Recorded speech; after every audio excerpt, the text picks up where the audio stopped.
വേളയിൽ ഞാൻ പാടും ഹല്ലേലൂയ. ദാവീദെ പോലെ ഞാൻ പാടിടും ഹല്ലേലൂയ. യേശുവിനായി ഞാൻ പാടിടും ഹല്ലേലൂയ. ദാവീദെ പോലെ ഞാൻ പാടിടും ഹല്ലേലൂയ. യേശുവിനായി ഞാൻ പാടിടും hallelujah. Hallelujah hallelujah hallelujah hallelujah hallelujah hallelujah hallelujah hallelujah hallelujah hallelujah hallelujah.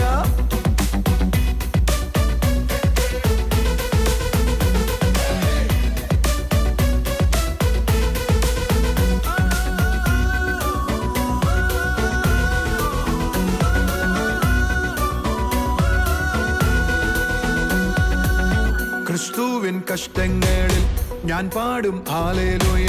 അഗ്നിശോധനയിലും ഞാൻ പാടും ഹല്ലേലൂയ. ക്രിസ്തുവിൻ കഷ്ടങ്ങളിൽ ഞാൻ പാടും ഹല്ലേലൂയ. അഗ്നിശോധനയിലും ഞാൻ പാടും ഹല്ലേലൂയ. തേജസ്സിൻ പ്രത്യക്ഷതയിൽ ഞാൻ പാടും ഹല്ലേലൂയ. ആത്മാവിൻ നിറവിൽ ഞാൻ പാടും ഹല്ലേലൂയ. തേജസ്സിൻ പ്രത്യക്ഷതയിൽ ഞാൻ പാടും ഹല്ലേലൂയ.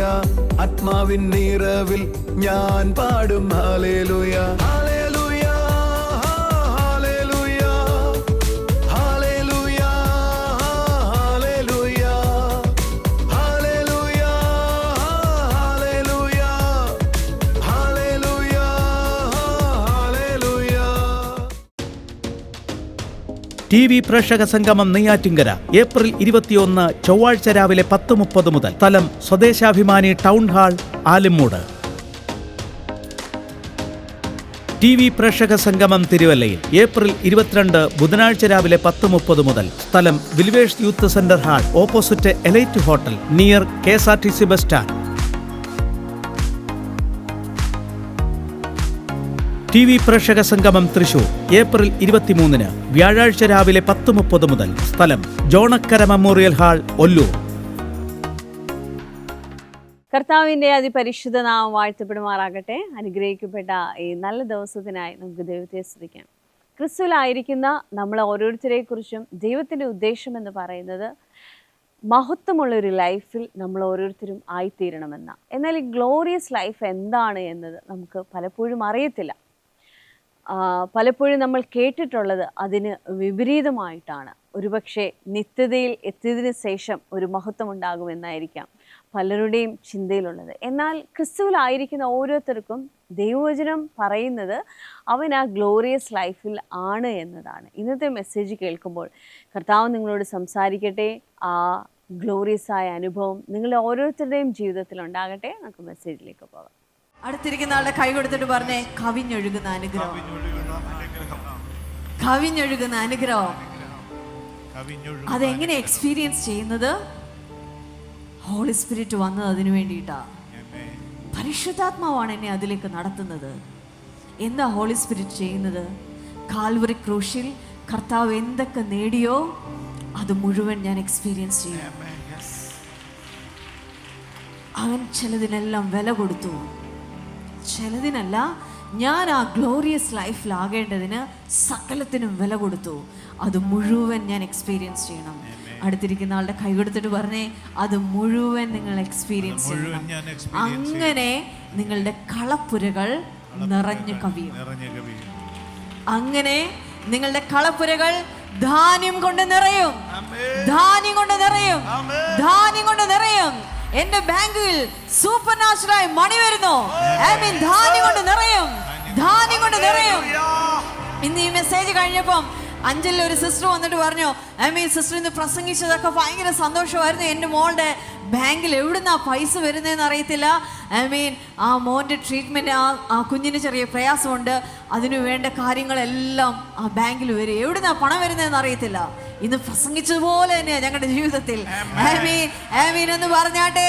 എന്റെ സമൃദ്ധി ദൈവം എനിക്ക് തരുന്നതാ. ആമീൻ. അത് എന്റെ കാൽക്കുലേഷനിൽ ഉണ്ടാകുന്നതല്ല. അയ്യോ, ഞാൻ പിശുക്ക് സ്വരൂപിക്കുന്നതുകൊണ്ട് ഉണ്ടാകുന്നതല്ല. അത് അവന്റെ ബ്ലെസ്സിങ്ങിലാൽ ഉണ്ടാവുക. ആമീൻ. വേണ്ട എന്ന് പറഞ്ഞാലും അതിന്റെ പുറകെ വരിക. എന്റെ വീട് നിറഞ്ഞു കവിയുക. എന്റെ വീട് നിറഞ്ഞു കവിയുക.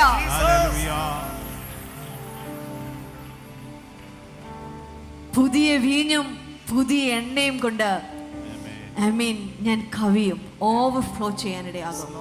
ആ അബണ്ടൻസ് എൻ്റെ ലൈഫിൽ ഞാൻ എക്സ്പീരിയൻസ് ചെയ്യും. ഒന്ന് പറഞ്ഞ ആ അബണ്ടൻസ് എൻ്റെ ലൈഫിൽ ഞാൻ എക്സ്പീരിയൻസ് ചെയ്യും.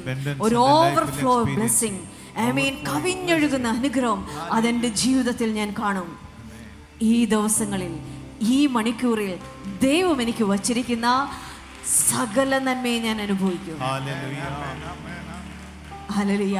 സങ്കീർത്തനം 23:5 നമുക്ക് വായിക്കാം. എൻ്റെ ശത്രുക്കൾ കാണുകെ നീ എനിക്ക് വിരുന്നൊരുക്കും, എൻ്റെ തലയെ എണ്ണ കൊണ്ട് അഭിഷേകം ചെയ്യും, എൻ്റെ പാനപാത്രം നിറഞ്ഞു കവിയും. നിറഞ്ഞു കവിയുന്നത് മാത്രമേ എൻ്റെ ജീവിതത്തിലുള്ളൂ. ഒന്ന് പറഞ്ഞേ, എല്ലാം നിറഞ്ഞു കവിയുന്ന അനുഭവം. ഒരു പിശുക്കുന്ന അനുഭവം എൻ്റെ ലൈഫിലില്ല. നിറഞ്ഞു കവിയുന്ന അനുഭവമേ ഉള്ളൂ. നിറഞ്ഞു കവിയുന്ന അനുഭവം എൻ്റെ ലൈഫിൽ വന്നാൽ ഞാൻ എന്ത് ചെയ്യും? ഒന്ന് ചോദിക്കുന്നവന് ഒന്നും കൂടെ കൊടുത്തങ്ങ് വിടും. ഹല്ലേലൂയ. അത് ഈ ദിവസം അനുഭവിക്കട്ടെ. അത് ഈ ദിവസം അനുഭവിക്കട്ടെ. അത് ഈ ദിവസം ഇവിടെ ഇരിക്കുന്ന സകലരും അനുഭവിക്കട്ടെ. ഇന്ന് ഞാൻ ഇങ്ങോട്ട് വരുമ്പോൾ ഈ മീറ്റിംഗിന് വേണ്ടി പ്രാർത്ഥിക്കുമ്പോൾ എനിക്ക് കാണാൻ കഴിയുന്നത് സ്വർഗം തുറന്ന് ആമീൻ വലിയൊരു വെള്ളച്ചാട്ടം. ആ വെള്ളച്ചാട്ടം മുഴുവൻ ആമീൻ ഈ ഹോൾ മുഴുവൻ നിറഞ്ഞിരിക്കുക. ഈ ഇരിക്കുന്ന ജനം മുഴുവൻ, ആളുകൾ മുഴുവൻ അതിന്റെ അകത്ത്. ആമീൻ. ചിലർ അതിനെ അനുഭവിക്കുക, ചിലർ അതിൽ നിന്ന് കുടിക്കുക, ചിലർ അതിനെ അനുഭവിക്കുക, അതിൽ നീന്തുക, അതിനെ എക്സ്പീരിയൻസ് ചെയ്യുക. Hallelujah, hallelujah. അതിനെ എക്സ്പീരിയൻസ് ചെയ്യുക. ആമീൻ. ഇത് ഇത്രയും പൊക്കത്ത് നിൽക്കുക. എല്ലാവരും അതിന്റെ അടിയിലാണ് ആയിരിക്കുന്നത്. അതിനെ എക്സ്പീരിയൻസ് ചെയ്യുക. നിങ്ങളുടെ ലൈഫിൽ ആ കവിഞ്ഞൊഴുക്കിനെ എക്സ്പീരിയൻസ് ചെയ്യുക. എല്ലാ മേഖലയിലും. ഒന്ന് പറഞ്ഞേ, സകലത്തിലും പൂർണ്ണ തൃപ്തിയുള്ളവരായി. സകലത്തിലും പൂർണ്ണ തൃപ്തിയുള്ളവരായി. എന്റെ പാനപാത്രം നിറഞ്ഞു കവിയുക. ആമീൻ. എന്റെ ബാങ്കുകൾ നിറഞ്ഞു കവിയുക. ആമീൻ. എന്റെ കളപ്പുരകൾ ധാന്യം കൊണ്ട് നിറയുക. അടുത്ത വാക്യത്തിലേക്ക് വരാം. സദൃശവാക്യങ്ങൾ 3-ാം അധ്യായം അതിന്റെ 9-ാമത്തെ വാക്യം. അവിടെ എഴുതിയിരിക്കുകയാണ്, യഹോവയെ നിന്റെ ധനം കൊണ്ടും എല്ലാ വിളവിന്റെയും ആദ്യ ഫലം കൊണ്ടും ബഹുമാനിക്കുക. അങ്ങനെ നിന്റെ കളപ്പുരകൾ സമൃദ്ധിയായി നിറയും, നിന്റെ ചക്കുകളിൽ വീഞ്ഞ് കവിഞ്ഞൊഴുകും. സ്വർഗം പറയുക, ഐ മീൻ, നിനക്കുള്ള നന്മയിൽ അല്ലെങ്കിൽ നിനക്കുള്ള സമ്പത്തിൽ നിനക്കുണ്ടാവുന്ന ആദ്യ ഫലത്തിൽ നിന്ന് നീ ദൈവത്തെ ബഹുമാനിക്കുക. ബഹുമാനം എന്ന വാക്ക് നമുക്കറിയാം. എങ്ങനെയാണ് ഭാഷ കൊണ്ട് അല്ലെങ്കിൽ സംസാരം കൊണ്ട് നമുക്ക് ബഹുമാനിക്കേണ്ടതെന്നറിയാം. വാക്കുകൾ കൊണ്ട് എങ്ങനെ ബഹുമാനിക്കണമെന്നറിയാം. നമ്മുടെ മുഖത്ത് എങ്ങനെയാണ് ബഹുമാനത്തിൻ്റെ എക്സ്പ്രഷൻ കൊണ്ടുവരേണ്ടതെന്നറിയാം. ഐ മീൻ, നമ്മുടെ ശരീരഭാഷയിൽ ബഹുമാനം എങ്ങനെയാണെന്നറിയാം. നമുക്ക് ഇന്നത്തെ തലമുറയെ നോക്കിയാൽ പണ്ട് കാണുന്ന പോലത്തെ ബഹുമാനത്തിൻ്റെ രീതികളല്ല ഇന്നുള്ളത്. നമ്മൾ പറയും പുതിയ തലമുറ ജെൻസി ആണ്, അവരുടെ ഭാഷകൾക്ക് വ്യത്യാസമാണ്, അവരുടെ ലാംഗ്വേജുകൾ വ്യത്യാസമാണ്, പലതും നമുക്ക് മനസ്സിലാക്കത്തു പോലുമില്ല എന്താണ് അവർ പറയുന്ന വാക്കുകളെന്ന്. അതിന് തന്നെ ചിലർ ഒരു ചാനലുകൾ തുറന്നു കാണുക, ഇന്ന വാക്ക് അവർ ഉപയോഗിക്കുന്നതിൻ്റെ അർത്ഥം ഇതാണ്, ഡിക്ഷണറി നോക്കിയാൽ കാണത്തില്ല. ഒരു ദിവസം ഒരു ജാക്കി ചാൻ്റെ ഒരു ഇൻ്റർവ്യൂവിൻ്റെ ക്ലിപ്പ് അയാളുടെ ഫ്രണ്ട്സിൻ്റെ ഒരു ഗ്രൂപ്പിൽ വന്നു. അവിടെ ഇങ്ങനെയാണ് എഴുതിയിരിക്കുന്ന, പുള്ളിക്കാരൻ പറയുന്ന ഒരു കാര്യമുണ്ട്, പണ്ട് ഞങ്ങളായിരിക്കുമ്പോൾ ഞങ്ങളുടെ മാതാപിതാക്കൾ വരുമ്പോൾ എഴുന്നേറ്റ് നിൽക്കും, പക്ഷേ ഇന്നത്തെ തലമുറയെ നോക്കിയാൽ hi daddy, hi mamma, I mean പുതിയ ലാംഗ്വേജസ് ആണ് അവർക്കുള്ളത്. പണ്ട് ടീച്ചേഴ്സിനെ കാണുമ്പോൾ അടുത്തു പോകാതെ മാറി നിൽക്കുന്നവർ ഇന്ന് തോളെ കൈയിട്ടാണ് നടക്കുന്നത്. ഇതാണ് പുതിയ തലമുറയുടെ രീതി എന്ന് പറയുന്നത്. നമ്മൾ എങ്ങനെയാ നമുക്ക് കിട്ടുന്ന സമ്പത്ത് കൊണ്ട് ദൈവത്തെ ബഹുമാനിക്കേണ്ടത്? നമുക്ക് ജോലി കിട്ടിയപ്പോൾ അല്ലെങ്കിൽ നമ്മുടെ കൈകളിൽ വന്ന ആദ്യ വരുമാനത്തെ നമ്മൾ എന്ത് ചെയ്തു? മാതാപിതാക്കൾക്ക് കൊടുത്തവരുണ്ട്, സഭയെ കൊണ്ടുവന്ന് കൊടുത്തവരുണ്ട്, ചർച്ചിൻ്റെ എന്തെങ്കിലും കാര്യങ്ങൾക്ക് വേണ്ടി കൊടുത്തവരുണ്ട്, അല്ല, ഇഷ്ടപ്പെട്ട ആളുകൾക്ക് നമ്മൾ ബഹുമാനിക്കണമെന്ന് ആഗ്രഹിച്ച്, അല്ലെങ്കിൽ എന്നെ അതിലേക്ക് എത്തിച്ചു എന്ന് തോന്നുന്നവർക്ക് കൊടുത്തവരുണ്ട്. നമ്മളത് ബഹുമാനം കാണിക്കുകയാണ് ചെയ്തത്. എന്നാൽ ദൈവം പറയുകയാണ്, നിങ്ങളുടെ കളപ്പുരകൾ നിറഞ്ഞു കവിയേണ്ടതിന് നിങ്ങൾക്ക് കിട്ടുന്ന സമ്പത്തിൻ്റെ അല്ലെങ്കിൽ നിങ്ങൾക്ക് കിട്ടുന്ന വിളവിൻ്റെ ആദ്യ ഫലത്തെ നിങ്ങൾ കർത്താവിന് കൊടുക്കണം. എങ്ങനെയാ കർത്താവിന് കൊടുക്കുന്നത്? ദൈവവൃത്യന്മാർക്ക് കൊടുക്കാം. സഭയിൽ അല്ലെങ്കിൽ ആലയത്തിൽ ആഹാരം ഉണ്ടാകേണ്ടതിന് ആലയത്തിൽ കൊടുക്കാം. സ്വർഗം പറയുകയാണ്, നിങ്ങൾ ദൈവത്തെ ബഹുമാനിക്കുമ്പോൾ, ദൈവത്തെ ബഹുമാനിക്കുന്ന ഒരു വിധമാ പറഞ്ഞിരിക്കുന്നത്, നമ്മൾ ഭക്തിയുള്ളവരാ, ദൈവത്തെ സ്നേഹിക്കുന്നവരാ, അതുകൊണ്ടാണ് നമ്മൾ കർത്താവിനോടൊപ്പം ജീവിക്കാൻ തയ്യാറെടുത്തത്. പക്ഷേ കർത്താവ് പറയുകയാണ്, ഒരു വിധത്തിൽ നിന്നല്ല, എല്ലാ വിധത്തിലും നിങ്ങൾ നിറഞ്ഞു കവിയണം. നിങ്ങളുടെ കളപ്പുരകൾ നിറഞ്ഞു കവിയണം. നിങ്ങൾക്കുണ്ടാകുന്ന നന്മയുടെ ഒരു അംശം ദേവാലയത്തിൽ കൊടുത്താട്ടെ, ദൈവവൃത്യന്മാർക്ക് കൊടുത്താട്ടെ. നിങ്ങളുടെ ജീവിതത്തിൽ നിറഞ്ഞു കവിയുന്ന ഒരു അനുഭവത്തിലേക്ക് വരും. ദൈവത്തെ ബഹുമാനിച്ചാട്ടെ. അടുത്തിരിക്കുന്ന ആളുടെ കൈ കൊടുത്തിട്ട് പറഞ്ഞേ, ദൈവദിനത്തിലുള്ള ഒരു വാക്യം മാത്രം വിശ്വസിച്ചാൽ പോരാ, എല്ലാ സൈഡും നമ്മൾ വിശ്വസിക്കണം. നിന്റെ ലൈഫിൽ എവിടെയാണോ അബണ്ടൻസ് ഇല്ലാത്തത്, അവിടെ എല്ലാം അബണ്ടൻസ് അനുഭവിക്കും. എവിടെയാണോ കുറവെന്ന് തോന്നുന്നത്, അവിടെ എല്ലാം കവിഞ്ഞൊഴുക്കുണ്ടാകും. പലപ്പോഴും കവിഞ്ഞൊഴുക്കെന്ന് പറയുമ്പം തന്നെ അതിനെ അങ്ങനത്തെ മെസ്സേജുകളെ പോലും എതിർക്കുന്നവരാണ്. എന്തിനാണ് അത്രയും? ആവശ്യത്തിന് പോരെ, ആവശ്യത്തിന് മതി എന്നാണ് എൻ്റെ വായ് പറയുന്നതെങ്കിൽ അതേ എനിക്കുണ്ടാകത്തുള്ളൂ. ഞാൻ ആ കവിഞ്ഞൊഴുക്കിനെ വിശ്വസിക്കുന്നുവെങ്കിൽ അത് ഞാൻ അനുഭവിക്കും. സ്വപ്നമുണ്ടാകട്ടെ, കവിഞ്ഞൊഴുകുന്ന സ്വപ്നമുണ്ടാകട്ടെ. അതിനെ കണ്ടാട്ട് കൈകളിൽ ഉള്ളതിനെ അല്ല കാണേണ്ടത്, ദൈവം എനിക്ക് നേടിത്തന്നതിനെ കാണണം. അടുത്തിരിക്കുന്ന ആളുടെ കൈ കൊടുത്തിട്ട് പറഞ്ഞേ, നിന്റെ കഴിവിനൊത്ത് കാണേണ്ട, കർത്താവ് എൻ്റെ മേൽ തന്ന ബ്ലെസ്സിങ്ങിനെ കാണണം. ആ കവിഞ്ഞൊഴുകുന്ന അനുഭവത്തെ കാണണം. പലപ്പോഴും നമ്മൾ ബ്ലെസ്സിങ്ങിനെ കാണുന്നത് റോങ് ആയിട്ടാണ് കാണുന്നത്. ശരിയായ വിധത്തിൽ അനുഗ്രഹത്തെ നമുക്ക് കാണാൻ കഴിയുന്നില്ല. സമ്പത്ത് എല്ലാവർക്കും വേണം, പക്ഷേ അത് പ്രസംഗിച്ചാൽ അതിന് എതിര് പറയുന്നവരാ. അല്ല, നമ്മൾ പിശുക്കുന്നത് എന്തുകൊണ്ടാ? നമ്മുടെ കയ്യിൽ ഇല്ലാത്തത് കൊണ്ടാ. ഇല്ലാത്ത ഒരാൾക്ക് കൊടുക്കാൻ കഴിയാത്തത് എന്തുകൊണ്ടാ? നമ്മുടെ കയ്യിൽ ഇല്ലാത്തത് കൊണ്ടാ. എന്നാൽ എന്നെ ദൈവം വിളിച്ച എന്തിനാണെന്നറിയാവോ? ആ ഓവർഫ്ലോയിങ് ബ്ലെസ്സിങ്ങിൽ ജീവിക്കാൻ, ആ കവിഞ്ഞൊഴുകുന്ന അനുഭവത്തിൽ ജീവിക്കാൻ. അടുത്തിരിക്കുന്ന ആളുടെ കൈ എടുത്തിട്ട് പറഞ്ഞേ, അടുത്ത വർഷം ഈ സമയം എന്നെ ഇതേപോലെ കാണത്തില്ല. ഞാൻ വലിയൊരു നന്മയോടെ ഇവിടെ ആയിരിക്കും. ഇതേപോലെ ഞാൻ ഇപ്പോൾ ഇട്ടിരിക്കുന്ന ഡ്രസ്സല്ല, ഇതിനേക്കാൾ എത്ര മടങ്ങ് വേണമെന്ന് വെച്ചാൽ അത് പറഞ്ഞോ, അത്രയും വിലയുള്ള ഒന്നായിട്ട് ഞാൻ ഇവിടെ ആയിരിക്കും. ഇപ്പോൾ ഞാൻ ഓടിക്കുന്ന വാഹനത്തിൽ ഞാൻ വരത്തില്ല. ഏത് വാഹനമാണ് വേണ്ടതെന്ന് പറഞ്ഞോ, അത് നിങ്ങൾക്കുണ്ടാകും. ഞാനിപ്പോൾ താമസിക്കുന്ന വീട് എനിക്ക് വേണ്ട എന്ന് തോന്നുന്നുണ്ടെങ്കിൽ എഴുന്നേറ്റ് എന്ന് പറഞ്ഞാട്ടെ, ഞാൻ ആഗ്രഹിക്കുന്നത്, സ്വപ്നം കാണുന്നത് ഞാൻ അനുഭവിക്കും. ഞാൻ ആഗ്രഹിക്കുന്നത്, സ്വപ്നം കാണുന്നത് ഞാൻ അനുഭവിക്കും. ഹല്ലേലൂയ. ഹോളി സ്പിരിറ്റിനെ എന്റെ മേൽ തന്ന എന്തിനാണെന്ന് അറിയാവോ? ഇത് മുഴുവനും എക്സ്പീരിയൻസ് ചെയ്യാനാണ്. ഇത് മുഴുവനും എക്സ്പീരിയൻസ് ചെയ്യാനാണ്. എന്റെ കർത്താവ് കൊടുത്ത വില എത്രയാണെന്ന് അറിയാവോ? അതിന് വില മതിക്കാൻ കഴിയത്തില്ല. എന്തിനാണെന്ന് അറിയാവോ? ഞാൻ ആ ഗ്ലോറിയസ് ലൈഫിൽ ജീവിക്കാൻ, ഞാൻ ആ ഗ്ലോറിയസ് ലൈഫിൽ ജീവിക്കാൻ, ഞാൻ ആ ഗ്ലോറിയസ് ലൈഫിൽ ജീവിക്കാൻ, അതിനാണ് എന്റെ കർത്താവ് വില കൊടുത്തത്. Hallelujah. Thank you Jesus, thank you Jesus. Amen. ഇരുന്നാട്ടെ. എന്നാൽ കളപ്പുരകൾ നിറഞ്ഞു കവിയുന്നതിനെ കുറിച്ച് നമുക്കുണ്ടായിരിക്കുന്ന തെറ്റായ ധാരണകൾ എന്താണെന്ന് നമുക്ക് നോക്കാം. ലൂക്കോസിന്റെ സുവിശേഷം 12-ാം അധ്യായം അതിൻ്റെ 21-ാമത്തെ വാക്യം.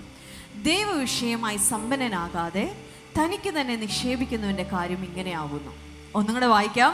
ദൈവവിഷയമായി സമ്പന്നനാകാതെ തനിക്ക് തന്നെ നിക്ഷേപിക്കുന്നവന്റെ കാര്യം ഇങ്ങനെയാകുന്നു.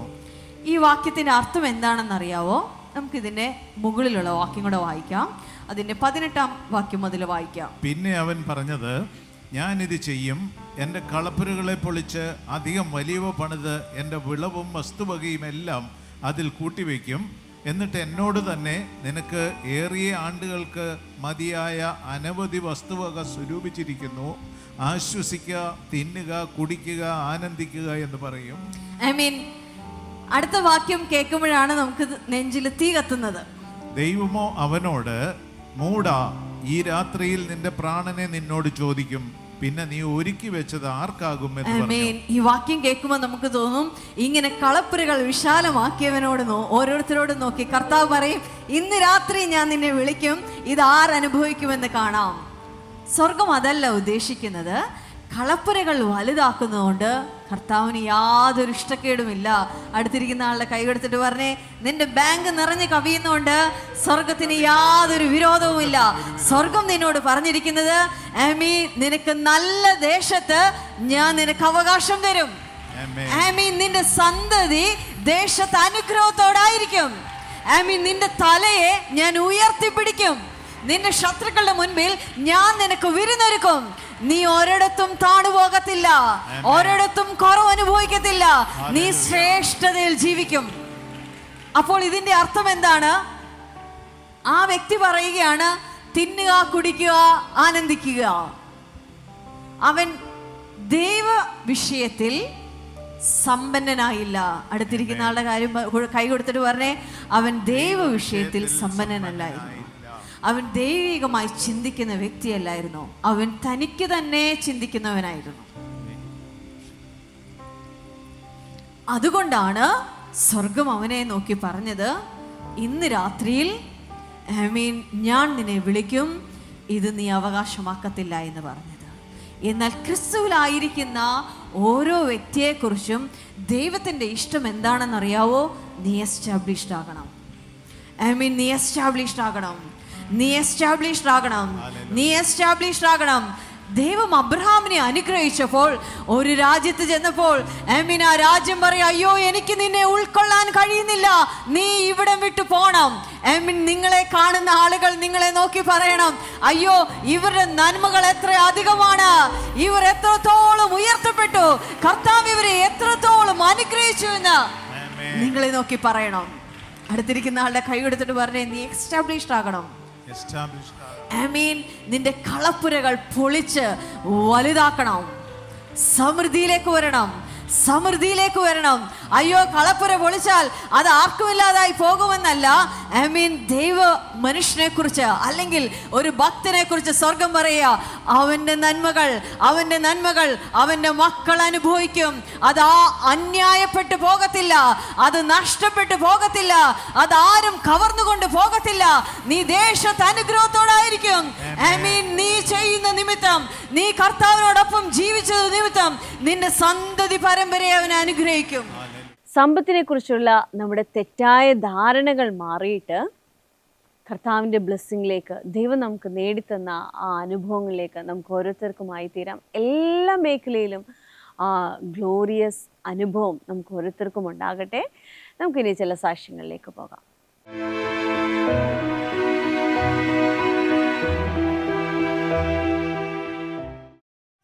ഈ സിസ്റ്ററുടെ പേര് ശാന്ത എന്നാ. അനുഗ്രഹിക്കപ്പെട്ട 2 സാക്ഷ്യവുമായിട്ടാണ് സിസ്റ്റർ നമ്മുടെ മുമ്പിലായിരിക്കുന്നത്. ആദ്യത്തെ സാക്ഷ്യം 2017, അതായത് 7 വർഷം മുൻപ് തൃശ്ശൂർ ടൗൺ ഹാളിൽ വെച്ചിട്ട് ഈ സിസ്റ്റർ ആരാധനയുടെ മധ്യേ താഴെ വീണു. അതിനെ തുടർന്ന് കാലിൻ്റെ എല്ല് പൊട്ടി. അവരപ്പം തന്നെ ഹോസ്പിറ്റലിൽ കൊണ്ടുപോയി. ഡോക്ടർ പറഞ്ഞു എല്ല് പൊട്ടി, ഓപ്പറേഷൻ വേണമെന്ന് പറഞ്ഞു. പക്ഷേ സിസ്റ്റർ പറഞ്ഞു, ഞാൻ പ്രാർത്ഥനയ്ക്ക് പോയതാ, ഞാൻ തിരിച്ച് അവിടെ തന്നെ പോകും, എനിക്ക് ഓപ്പറേഷൻ വേണ്ടെന്ന് പറഞ്ഞു. സിസ്റ്റർ ആ സമയം തന്നെ തിരിച്ച് വീണ്ടും ആ മീറ്റിങ്ങിൽ വന്ന് പങ്കെടുത്തു. ബ്രദറിൻ്റെ അടുത്ത് പ്രാർത്ഥിച്ചു. ബ്രദർ പറഞ്ഞു ഒരു ഓപ്പറേഷനും ആവശ്യമില്ല, കർത്താവ് സൗഖ്യമാക്കിയിട്ടുണ്ടെന്ന് പറഞ്ഞു. പക്ഷേ സിസ്റ്ററെ വീട്ടുകാർക്ക് നിർബന്ധ ഫലം അവർ വീണ്ടും ഹോസ്പിറ്റലിൽ കൊണ്ടുപോയി. അവിടെ ഡോക്ടർ പ്ലാസ്റ്റർ ഇട്ടു. ഓപ്പറേഷൻ ചെയ്തില്ല, പ്ലാസ്റ്റർ ഇട്ടു. 2 മാസത്തോളം സിസ്റ്റർ പ്ലാസ്റ്ററുമായി ഇരുന്നു. ഒരു ദിവസം നമ്മുടെ പ്രോഗ്രാം ടി വിയിൽ കണ്ടുകൊണ്ടിരിക്കുമ്പോൾ ഇതുപോലെ എല്ലൊടിഞ്ഞ് ഈ പ്രോഗ്രാം കണ്ടിരിക്കുന്ന ഒരു സിസ്റ്ററെ കർത്താവ് തൊടുന്നു എന്ന് പറഞ്ഞു. ആ നിമിഷം ഈ സിസ്റ്ററുടെ ശരീരത്തിലേക്ക് ഒരു അത്യന്ത ശക്തി വ്യാപരിച്ചു. ഈ സിസ്റ്റർ പറഞ്ഞത് ആ നിമിഷം എഴുന്നേറ്റ് തുള്ളിച്ചാടി ഹാള് മുഴുവൻ ഓടി നടന്നു. 2 ദിവസം കഴിഞ്ഞ് സിസ്റ്റർ വീണ്ടും ഹോസ്പിറ്റലിൽ ചെന്നപ്പോൾ ഡോക്ടർ പ്ലാസ്റ്റർ വെട്ടിയിട്ട് പറഞ്ഞു, അത്ഭുതമായിരിക്കുന്നു, പൊട്ടിയ എല്ല് പൂർവാധികം പഴയ സ്ഥിതിയിലായിരിക്കുന്നു എന്ന് സാക്ഷ്യം ജീസസ് ഒന്ന് പറയാമോ സിസ്റ്ററെ? ആ TV പ്രോഗ്രാം കണ്ടുകൊണ്ടിരുന്ന സമയം തന്നെ അത്ഭുതം ഉണ്ടായി.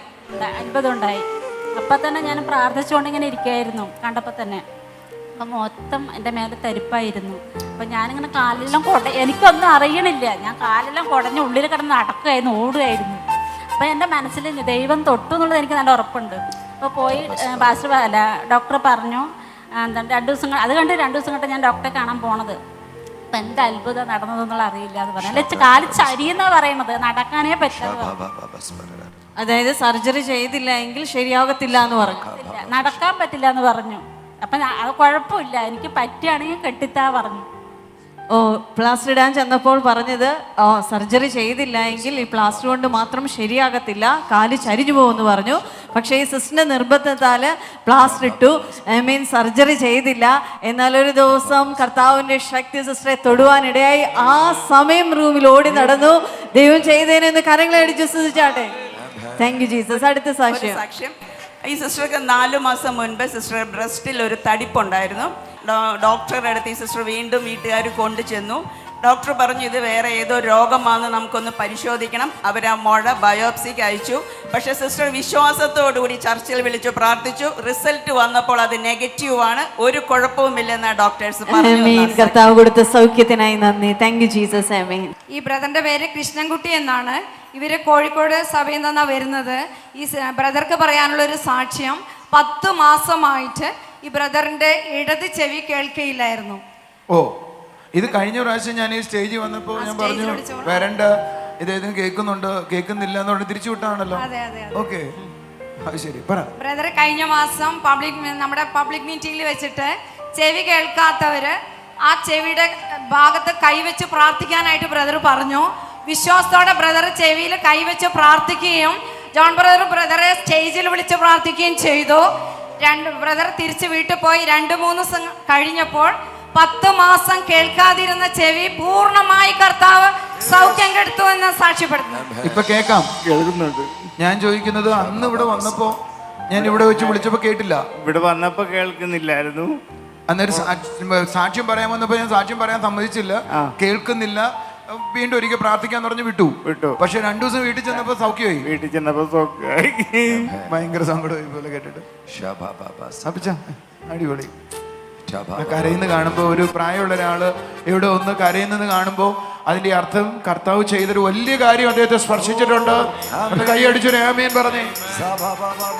അന്ന് പോയി 2 ദിവസം കഴിഞ്ഞു, ചെവിയുടെ കേൾവി തിരികെ കിട്ടി. ഇപ്പൊ കേൾക്കാം. ഒന്ന് ചുണയായിട്ട് കൈയടിക്കാൻ ആമേൻ. ഇത് കഴിഞ്ഞ പ്രാവശ്യം അപ്പച്ചൻ സൗഖ്യമാണെന്ന് പറഞ്ഞപ്പോ ഞാൻ സമ്മതിച്ചില്ല സാക്ഷ്യം പറയിക്കാൻ. കാരണം ഞാൻ പറഞ്ഞു കേൾക്കാമെന്ന് ചോദിച്ചപ്പോൾ അദ്ദേഹം കേട്ടില്ല. അദ്ദേഹം പറഞ്ഞു സൗഖ്യം പറയണ്ട, നിങ്ങൾ പിന്നെ പറഞ്ഞു വിട്ടു. പക്ഷെ ഇപ്പൊ നിൽക്കുന്നത് അതേ സാക്ഷ്യം പറയാനാണ് നിൽക്കുന്നത്. ഒന്ന് കൈയടിച്ച് കർത്താവിനെ സ്തുതിച്ചേ. യേശുവിനോട് യേശു ചെയ്ത ഉപകാരങ്ങൾക്ക്. ഈ സഹോദരിയുടെ പേര് ശശികല, പാലക്കാട് തേനൂർ എന്നുള്ള സ്ഥലത്തു നിന്ന് വരുന്നു. ഇവർ ഒരു കൂട്ടം സാക്ഷ്യമായിട്ടാണ് മുന്നോട്ട് നിൽക്കുന്നത്. ഹല്ലേലൂയ. ഈ സിസ്റ്റർക്ക് സാമ്പത്തികമായി ബുദ്ധിമുട്ടുണ്ടായിരുന്നു. ഹല്ലേലൂയ. ബ്രദറിനെ കണ്ട് പ്രാർത്ഥിച്ചു, അതിൽ വിടുതൽ കിട്ടിയെന്നാണ് സിസ്റ്റർ പറയുന്നത്. അതുപോലെ വാടക വീട്ടിൽ ആയിരുന്നു താമസിച്ചിരുന്നത്. ഇപ്പോൾ സ്വന്തമായി സ്ഥലം വാങ്ങുവാൻ സഹായിച്ചു, അതിൻ്റെ മേലെ വീട് പാസ്സായിട്ടുണ്ടെന്ന് വലിയൊരു സാക്ഷ്യം പറയുന്നു. വീടായി, രോഗങ്ങൾ മാറി, സാമ്പത്തിക പ്രശ്നങ്ങൾക്ക് മാറ്റം വന്നു. ഒന്ന് കൈയടിച്ചു രേമീൻ പറഞ്ഞേ. ഒരു സാക്ഷ്യം കൂടെ ഉണ്ട്. ഇവർക്ക് കാലുവേദനയെ തുടർന്ന് ജോലിക്ക് പോകാൻ പറ്റില്ലായിരുന്നു, വളരെ പ്രയാസമായിരുന്നു. കഴിഞ്ഞ മീറ്റിങ്ങിന് വന്ന ജോൺ ബ്രദറിനെ പ്രാർത്ഥിച്ചു, കാലുവേദന പൂർണ്ണമായി ഇപ്പോൾ ജോലിക്ക് പോകാൻ ഒരു വിഷമവുമില്ല. കൈയടിച്ചു രേമീൻ പറഞ്ഞേ. ബ്രദറെ, ഈ സിസ്റ്ററിന്റെ പേര് സുശീല എന്നാണ്, കൊടുവായൂരിൽ നിന്നാണ് വരുന്നത്.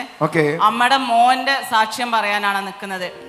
4 ദിവസമായി വൈകുന്നേരമായ ശക്തമായ പനി.